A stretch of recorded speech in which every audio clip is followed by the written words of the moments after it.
Hey, Kyle, it's wonderful here again with another wrestling review. This time it's AEW Rampage from July 29th, 2022, and it was recorded after Dynamite this week in Worcester, Mass. So this is Dynamite Rampage number 52. So I guess that means we're exactly 1 year. This will finish up the first year of Rampage. I'd say it has its ups and downs, but I've liked where the direction that's gone in the last few months, where it's been able to tell some of the side stories while for all the people that can't make it to Dynamite. So I know Rampage gets a lot of hate, especially because it's a recorded show and not a tape show. I know most people always just read spoilers and stuff like that. I find it very easy to avoid spoilers if you want to. It's very easy in my opinion. So this should be a good episode tonight. In the main event, Anna Jay makes her debut match as a member of Jericho Appreciation Society, and she'll take on Ruby Soho, who she attacked 9 days ago to steal the Shark Cage key. And what I'm looking forward to the most tonight is the music video from the Acclaimed against the Gun Club. If you remember in my reviews, right when the Gun Club turned on the Acclaimed, I said, "Oh man, I can't wait for the music video that comes out of this." So we have that tonight as well. One of the questions coming in was, since JR did both 2 hours on Dynamite, was JR going to be on Rampage? Yes, he is. So JR is doing 3 straight hours this week alongside Tony Schiavone, Excalibur, and Chris Jericho on commentary tonight. So the first match of the night is a trios match. Jay Lethal, Satnam Singh, and Sonjay Dutt versus best friends Chuck Taylor, Trent Beretta, and Orange Cassidy. So Lethal, Sonjay, and Satnam come out first. They're making their trios debut here, and it could be a team that's entered into the tournament of the trios tournament that was just announced this week on Dynamite. So Jay Lethal is still ranked number 3 in the singles division, and as that loss to Samoa Joe does not count towards the AEW record since it was at a ROH show. Jay seems to have gotten past that loss rather quickly, just telling himself and everyone that'll listen that Joe used an illegal submission to win. So Jay's just kind of quickly moved on from that. Sonjay got tricked into this match on Dynamite by the best friends, and so Sonjay comes out wearing a suit. I guess he didn't bring his gear with him. He got tricked into being into this match. So even with Sonjay in a suit on their team, it's going to be tough to defeat them, having the number 3 ranked wrestler on the team and a 7 foot tall Satnam Singh. Definitely makes them dangerous still, even with Sonjay in a suit. So best friends then come out next. They've got a trios record of 3-3, and you'd have to imagine they'd be in the trios tournament for sure. But who knows? This might be an unofficial qualifying match right here. So a loss would be very costly for either trios team. Big match here because of that. We don't know who's going to be entered in the trios tournament, but we do know the finals take place in a month's time at All Out. So Jay Lethal and Trent Beretta are going to start this match, and the crowd loves Orange Cassidy. So by proxy, they also love Trent and Chuck. The crowd chants freshly squeezed before any action happens. So Jay and Trent start the match with some pretty good grappling here, and it's even. That's a stalemate at the beginning here. So they reset. So Orange tags in, and he wants Satnam Singh to tag in. So Orange Cassidy wants the big 7 foot tall Satnam Singh. Jay just laughs at this and then tags in Sonjay Dutt instead. So Sonjay comes in and takes an age, taking his suit off and his jacket off, I should say, and then his tie. He hands them to the referee. Then Orange Cassidy takes his sunglasses off, puts them on the referee's face. Orange then puts his hands in his pockets, taps Sanjay's shin with his toe a few times. Sanjay tags out quickly after this to Satnam Singh. So Singh then lifts up Orange Cassidy, throws him in the corner, hits a nasty overhand chop. The giant hand of Satnam Singh already has left a giant red mark on Orange Cassidy's chest. So best friends now rush in to help them from the 7 foot monster here, but Satnam hits a running crossbody, taking out both members of best friends. That was awesome looking. So Lethal now tags in. He hits multiple stomps on Orange as we go to a picture-in-picture ad break. And then Sanjay tags in. He hits some stomps, tags Lethal right back in. Jay hits another hard chop on the already red chest of Orange here as we come back from break. Orange then uses his agility to get out, evade a bunch of moves here, and then tag in Chuck Taylor.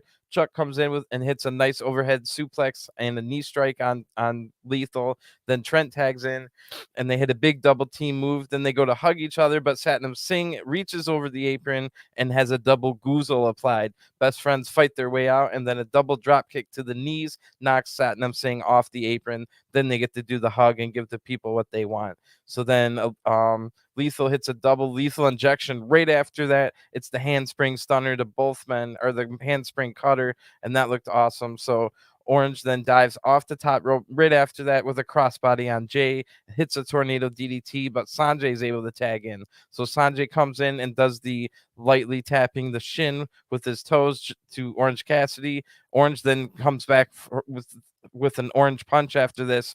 Best friends then hold Satnam Singh on the apron, and Sonjay makes the pin for the 1-2-3. The winners of this match by pinfall, Best Friends, and Satnam attacks Best Friends right after the match, and then Jay Lethal hits a lethal injection on Orange Cassidy as Satnam Singh's holding him up. So all of a sudden, Wardlow's music hits, and Wardlow comes down to make the save. So Satnam Singh and Wardlow, big guys here, stare each other down, but Satnam, Lethal, and Sonjay just leave after this, and Wardlow has gained respect for Orange after their TNT title match. So that's why he came down to make the save here. Maybe this will lead to the number 3 ranked Jay Lethal going for another TNT title shot. We'll have to find out. But we do find out some news later on. It will be on Dynamite this week, Jay Lethal versus Orange Cassidy. I'm assuming maybe the winner of that could get another TNT title shot, either Lethal or Orange Cassidy. So also, maybe we're teasing a little bit of a Wardlow Satnam Singh match. Maybe in the future that might be good because both big guys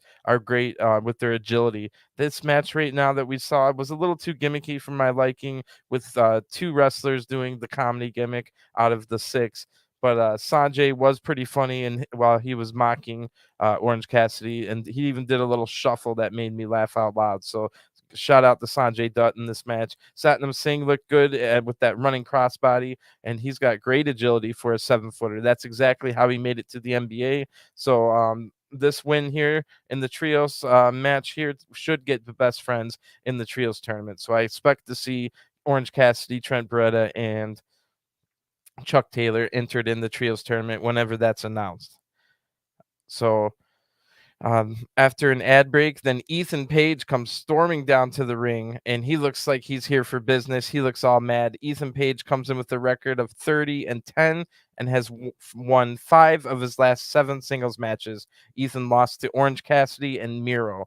So we've seen Ethan Page on Elevation week after week, picking up wins against people like Colin Delaney, formerly of WWE CW, and former ROH Pure Champion John Walters. So tonight, Ethan Page's opponent will be Leon Ruffin, who comes in with a 0-5 record. Leon is a former NXT North American champion who's from Detroit, Michigan, where Ethan is currently living and where I'm from as well. So Ethan's from Canada but living in Detroit. This is actually a rematch from last week's Elevation about 9 days ago or so. So when Ethan Page won that match, Leon then charges in right as the bell rings, knowing that he's in for a tough one after he just lost to him 10 days ago or so. So Ethan catches this, though. It looked like it was going to be a big attack, but Ethan Page was ready, catches it, and charges right into the corner. Ethan has the massive size advantage in this one. Leon Ruffin is great. He's got great agility, but he is a small man. So Ethan then punches Leon hard in the face, hits a big shoulder tackle, and then Ethan throws Leon around the ring like he's absolutely nothing here. Leon is able to evade a few attacks by springing off the ropes and stuff. We saw that he did a little bit better job in Dark Elevation, but I guess that means Ethan knew what it was coming this time, and Ethan just catches Leon Ruffin. Now we see Stokely Hathaway and Layla Gray watching from the back. So they're backstage and liking what they see out of Ethan Page here. So we'll have to keep a mental note on that as we go forward. Anyway, Ethan just lifts Leon up and hits the Eagle's edge while looking into the camera and saying, "I hate this place." So big stuff here from Ethan Page. He gets the win here for the 1-2-3 winner of this match by pinfall. All Ego Ethan Page really quick match here, but it was high impact, and all the moves were sharp, crisp moves. So Ethan's now all super mad. He doesn't even want his hand raised. And Ethan storms out of the ring and says to the camera, I get disrespected week after week. Where's my money? Where's my TV time? Look at me. So then Ethan just gets cut off as they go to the next segment. But that was super interesting. It almost makes me think that there might be a stable of disgruntled people coming up soon that maybe MJF will be the leader of, and someone like an Ethan Page would join. Maybe a Sonny Kiss, who never gets on TV, could join them. And if they wanted some women as well, Sky Blue and Emi Sakura would be my votes for that, as being people who could be disgruntled at their TV time and stuff like that, if they want to form a new faction with maybe MJF as the leader. But what we did see was Stokely Hathaway watching. So it's probably more likely that Ethan Page is going to join up with Stokely in the future. Stokely's also recruiting Lee Moriarty currently as well, who's in the next match against his mentor, Matt Sydal. So Stokely might have 2 new clients in the next few weeks. Pretty good stuff so far tonight on Rampage.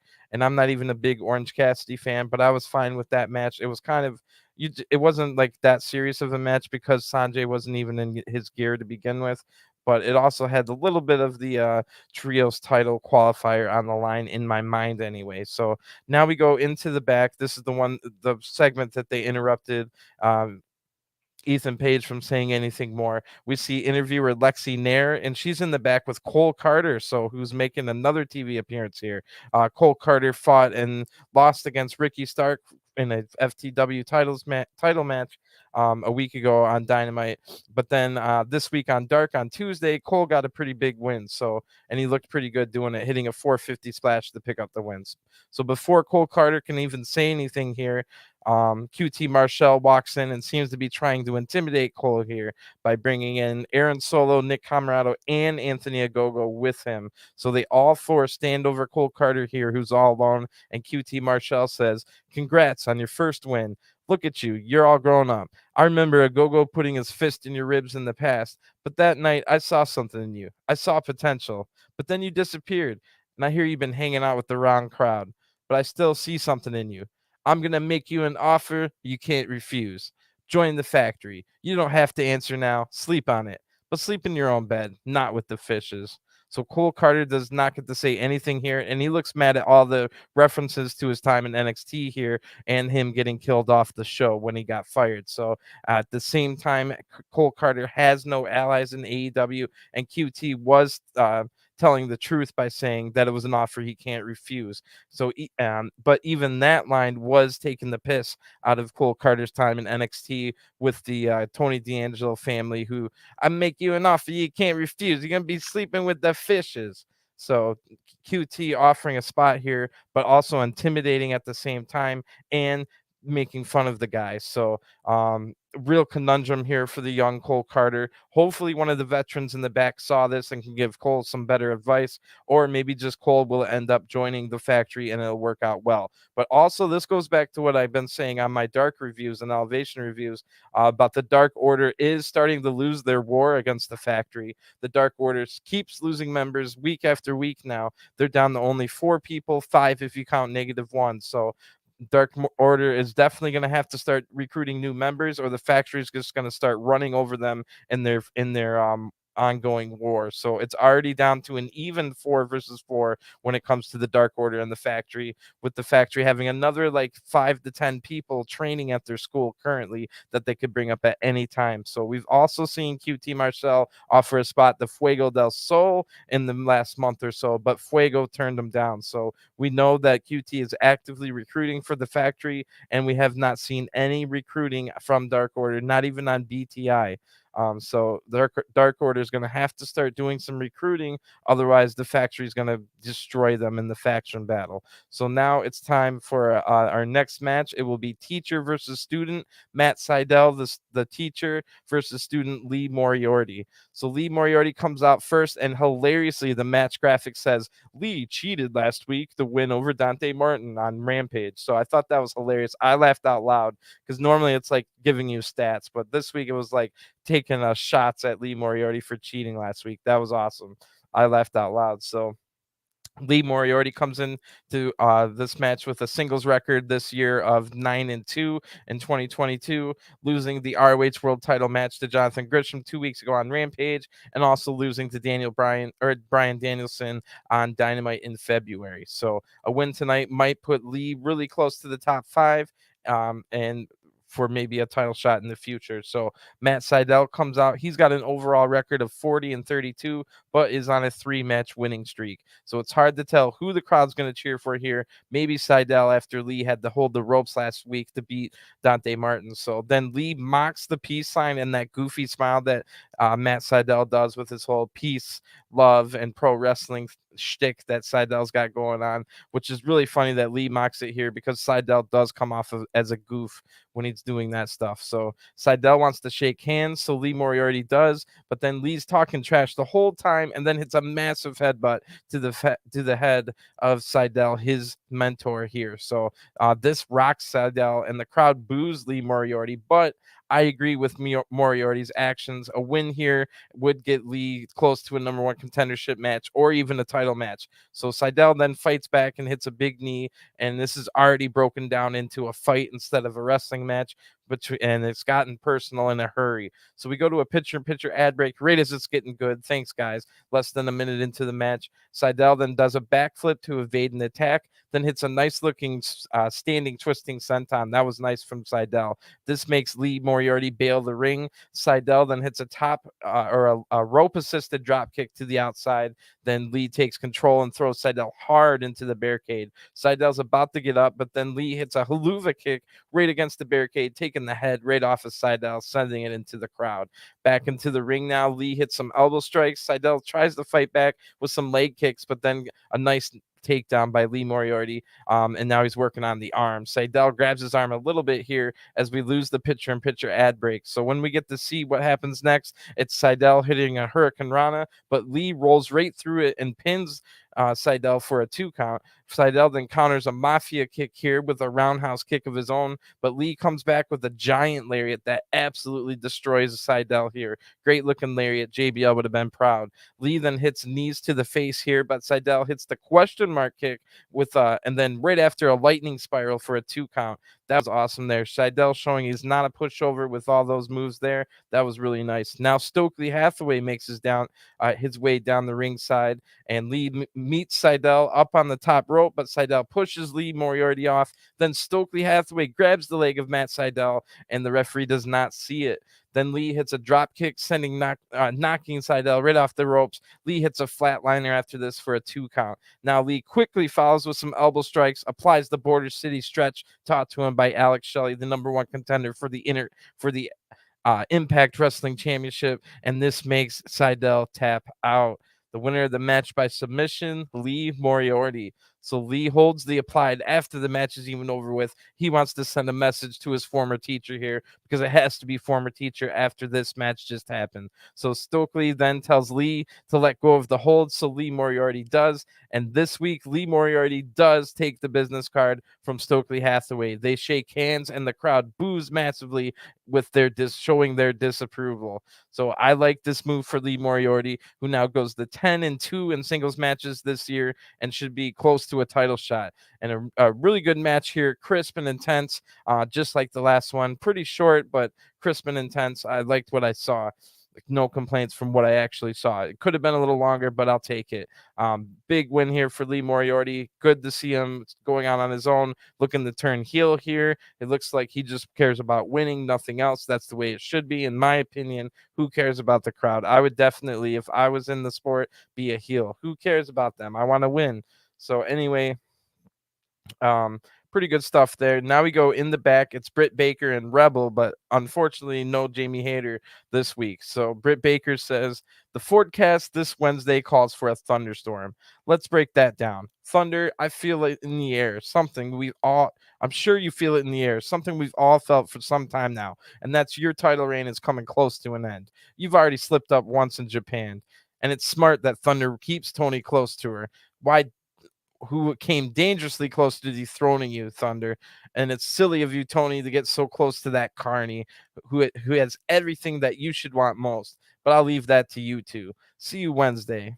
So the segment ends there. Britt brings up some pretty good points about the loss in Japan, as well as Tony seemingly forgetting about all the titles all of a sudden, since there's no tag team titles in the women's division. So Britt Baker brings up some good points. That'll be setting up a match on Dynamite. Britt Baker and Jamie Hayter versus Thunderstorm. So that should be a pretty good match, even though we've seen it multiple times now. It should be a good one anyway, and maybe we'll see some story coming out of it. So in the ring now is Tony Schiavone, and he brings out the new ROH World Champion Claudio Castagnoli, who has his Malcolm in the Middle clown music. Hate that music of Claudio, but everything else about him is amazing. The crowd cheers loudly for Claudio, who beat Jonathan Gresham for the ROH title. World title at ROH Death Before Dishonor to capture his first ever major world title of his career. So Claudio comes out accompanied by his lordship, William Regal,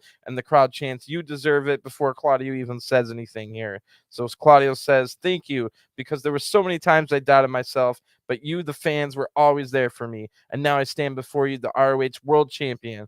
I promise to defend this title with honor and dignity, but let me bring out another ROH champion, fellow Blackpool Combat Club member, Wheeler Yuta." So Yuta comes out, the big cheers from the crowd now, having successfully defended his ROH Pure Championship against Daniel Garcia with a surprise seatbelt pin, which was a pretty good match. So before Yuta can even talk here, he gets the microphone, is about to talk, but Chris Jericho springs out of the announcer booth and interrupts by saying, "Enough already. You expect me to sit here and listen to everyone chant Yuta, Yuta, and you deserve it.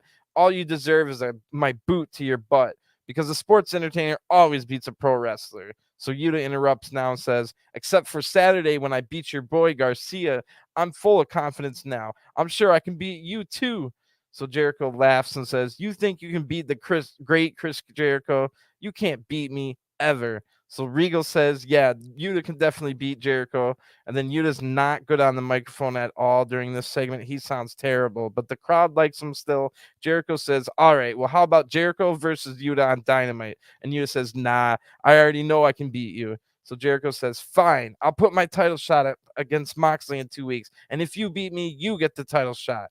So Yuta says, "Well, that was easier than I thought. You're on." So the youngster Yuta here outsmarting the veteran Jericho by being super annoying and frustrating Jericho into giving up his title shot potentially. So that was okay, I guess. I like the whole story of it. I like the match sounds cool, but Yuta was really weird, acting like a child almost. Not a good look at all, and very cringe, I might say. So I've liked everything with Wheeler Yuta ever since he joined with Blackpool Combat Club. This was the worst stuff yet. So I hope this was only a one-time thing, and it was only just to frustrate Jericho into doing the title match thing. So I hope we never see that weird acting like a child version of Yuta ever again.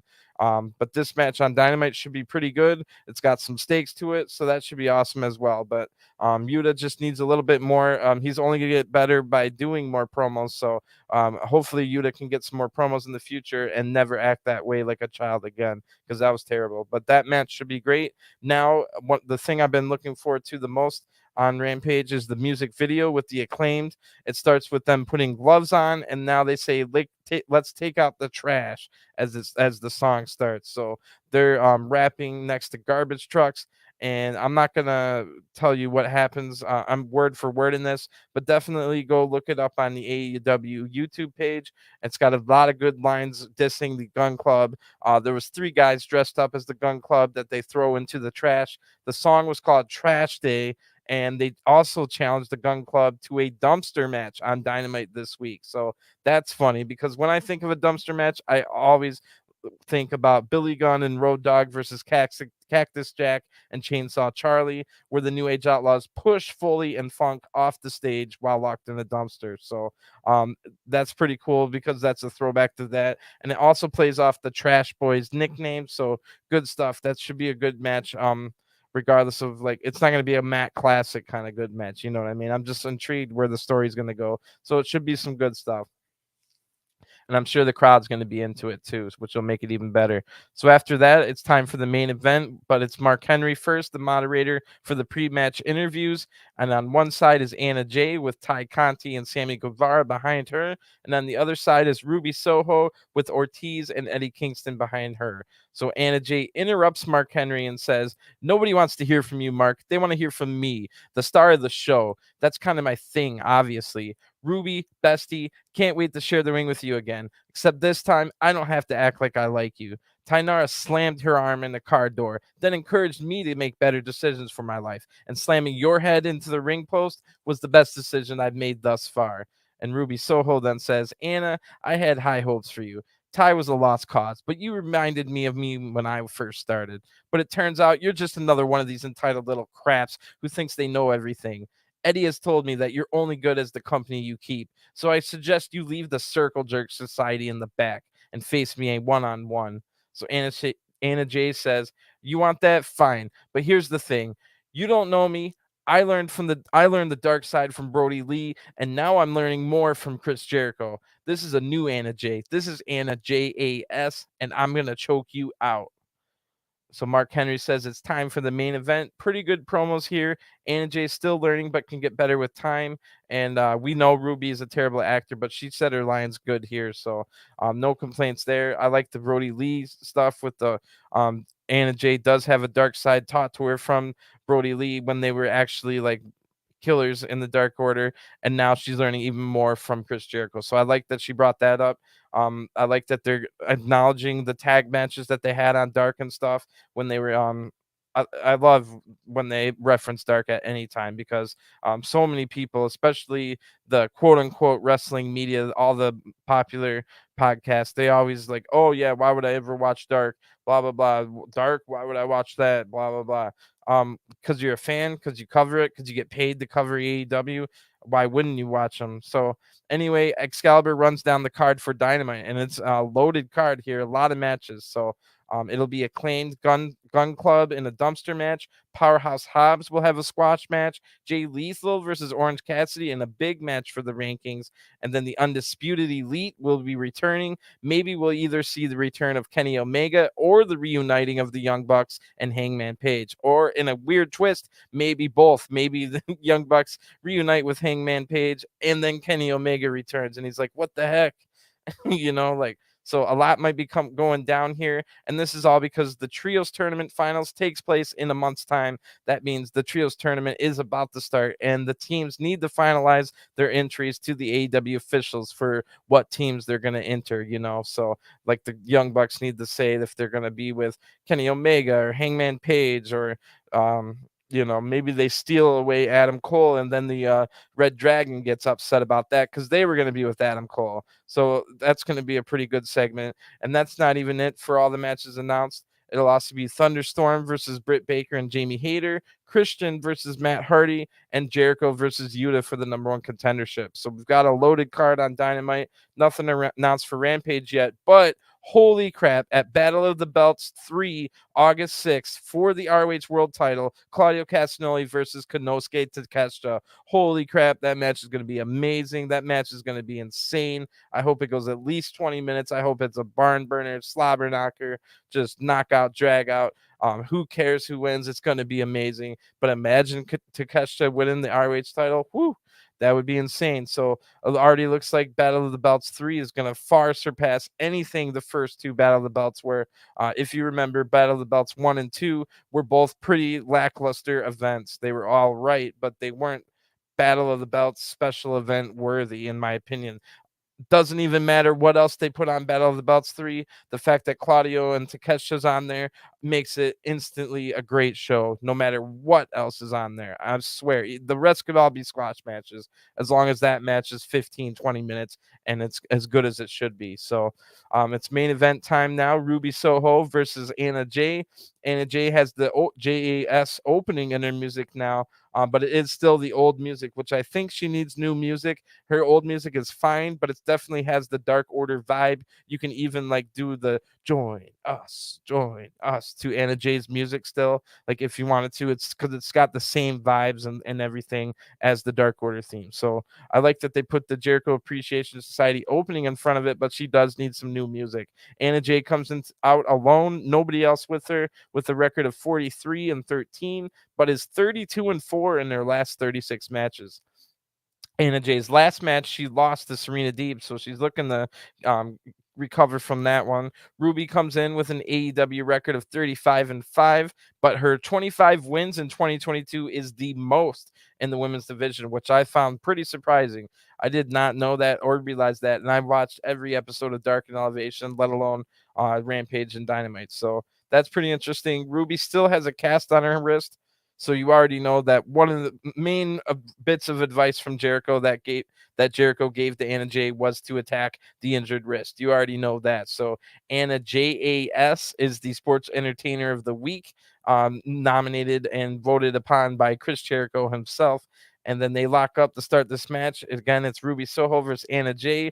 Anna throws Ruby down face first to get the first attack of the match. Then Anna looks for a punt kick, like Orton style, right away to the head of Ruby, right as this match starts, but Ruby evades the attack. Anna's now talking trash, saying like she could have ended it right there, kind of deal. So Ruby then gets a nice go behind and applies a headlock, but Anna shoots Ruby into the ropes, and Ruby comes back with a big shoulder tackle. So Anna Jay definitely has the height advantage and the reach advantage, but maybe not the strength advantage. That's probably even here. Ruby by far has the experience advantage, however, and maybe the technical advantage. We'll have to see as the match goes. So both women will have both each other scouted very well from their tag team matches together in the past, mostly in trios matches on Dark and Dark Elevation, or just Elevation, I should say. So after the shoulder tackle, Ruby tries to hit the no future kick already. That's one of her two finishers, but Anna Jay blocks it. Ruby then stays on the attack, hits a big knee strike to the face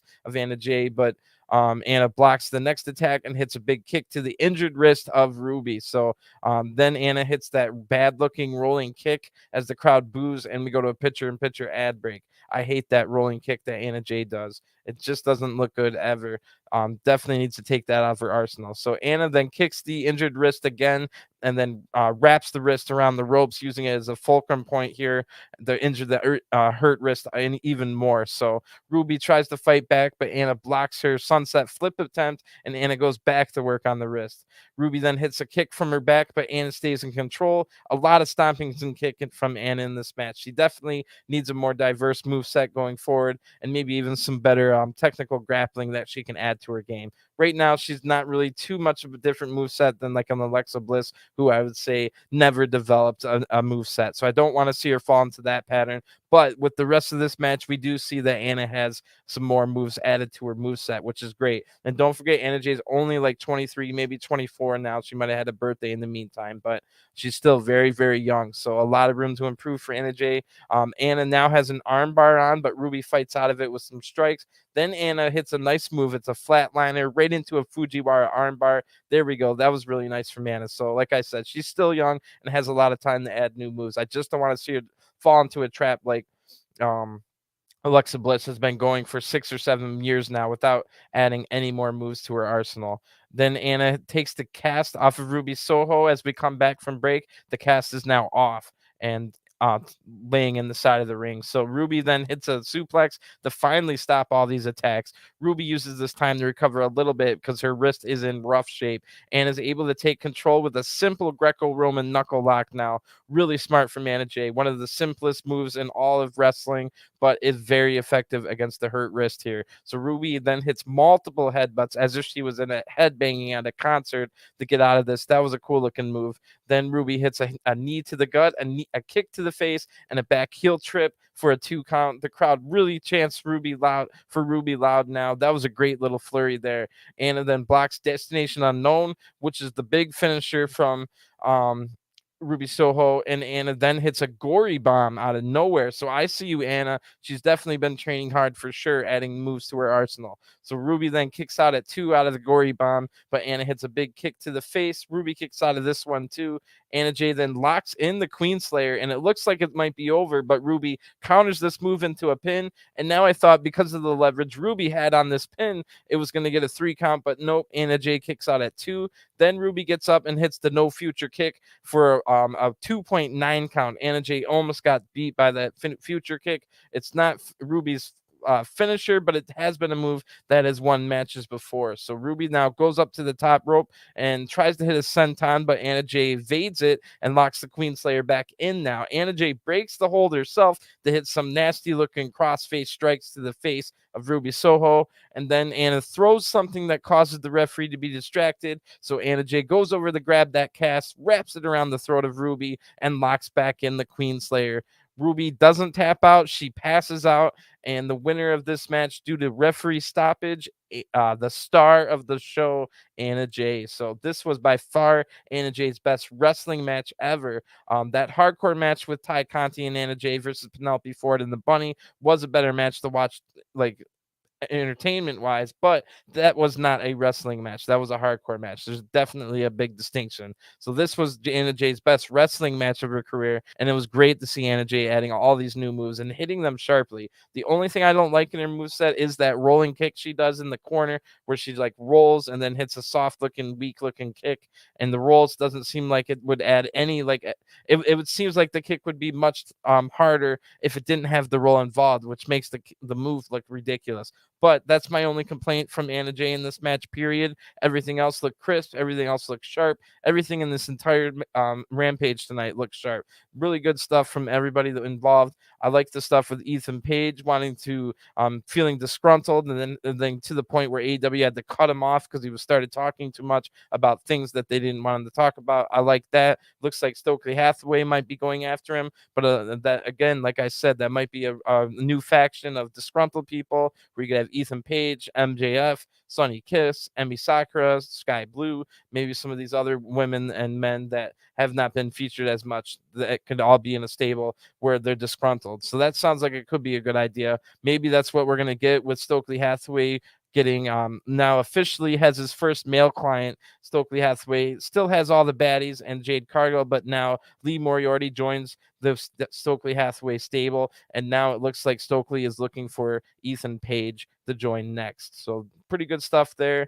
Good episode all around, and I'm really looking forward to Dynamite, and I'm absolutely cannot wait for August 6th. Battle of the Belts 3, Claudio Castagnoli versus Konosuke Takeshita for the ROH World title. I can't believe that match was announced tonight. Claudio versus Takeshita is going to be amazing at Battle of the Belts 3. So I'm going to get going. Thanks for tuning in. I'll be back in about 5 hours with the review of this tonight's G1 event. So I'll hope to see you guys there. Give me a subscribe so that you can find out when I go live for all these reviews. It's just review nonstop with a little bit of WWE 2K Universal Mode thrown in as well. So thanks for tuning in. Enjoy your weekend. I'll talk to you guys soon. Peace.